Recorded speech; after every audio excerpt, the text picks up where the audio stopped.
I'm Jake. I'm Tom. And we are Out.wmv. Today, 2010 album, by the Books, The Way Out. The Books is a duo, and they do a lot of electronica, kind of like collage, meditational music. Or at least that's what The Way Out is. And it's an album that I actually I like this album. I liked it too. Pretty well. I got into it right away, and over the time of listening to it, after like 5 or 6 listens, I still really like it. I do think that the kind of that it's not quite as strong as I originally once thought, but if I were to compare this, I'd say that this compares a lot, probably most to Moby, and some of like the kind of the sound therapy type stuff that he's done. Nightmares on Wax, and even the No Twist, which I know Tom will touch on. They incorporate a lot of guitar work into this album, which is really cool. Some electric, some acoustic. And that's really cool, the way that it mixes with all of the electronic sounds that are going on. And it's a lot of samples too. It's very sample-based. Yes, very sample, and not only sample-based, but sample-driven. Like, and most of the samples, when we say samples, usually this means, you know, like referencing like pre-recorded audio that might be music, might be anything. But here, it's a lot of dialogue, a lot of talking.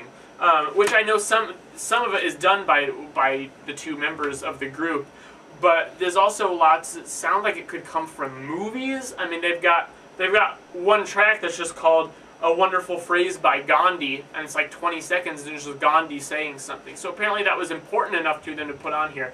But the big thing with that is that it doesn't focus on songwriting. Right. It doesn't focus on catchiness. It doesn't focus on hooks that are going to make you come back. That's not what's going to make you come back. If you come back to this album at all, it's going to be for the mood.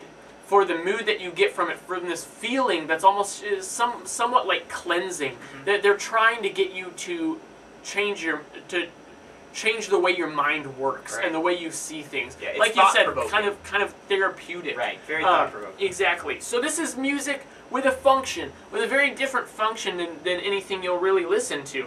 But yeah, the samples, very, like I said, sample-driven, really helps tie the album together, especially considering with tracks 1 and track 14, the first and the last tracks, group Autogenics 1 and 2, it's almost instructional, almost like someone putting you under hypnosis. Right. And it also serves very well as an album opener and closer, and it kind of gives the parameters that this is an album and a listening experience, even though this is not your typical album that you would listen to. Exactly. And because of how they're approaching this, I mentioned this, Tom, before we started filming, but because of how they're approaching this album really is going to be up to you to determine what this is all about.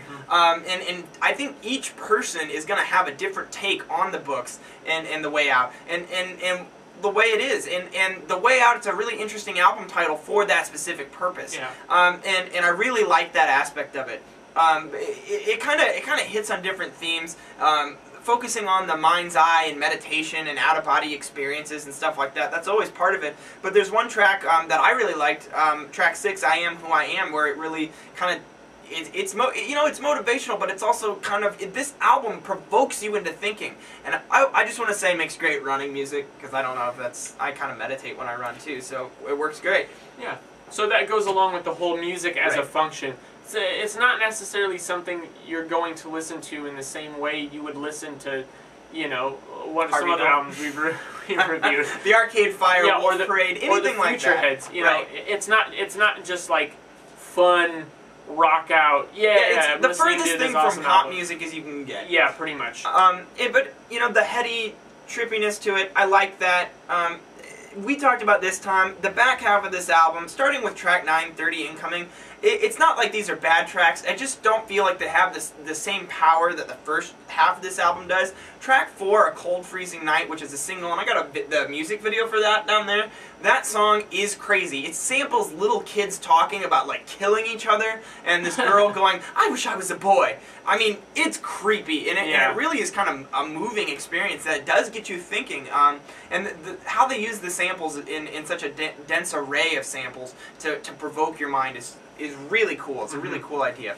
At the same time, as a whole listening experience, it doesn't have the same depth that you would think it would on first or second listening. It wears off.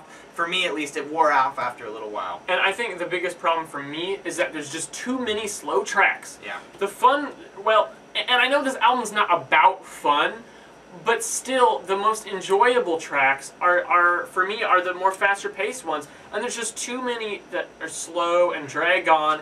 And those are effective, but I think they would be more effective if they weren't so diluted with so many others like them.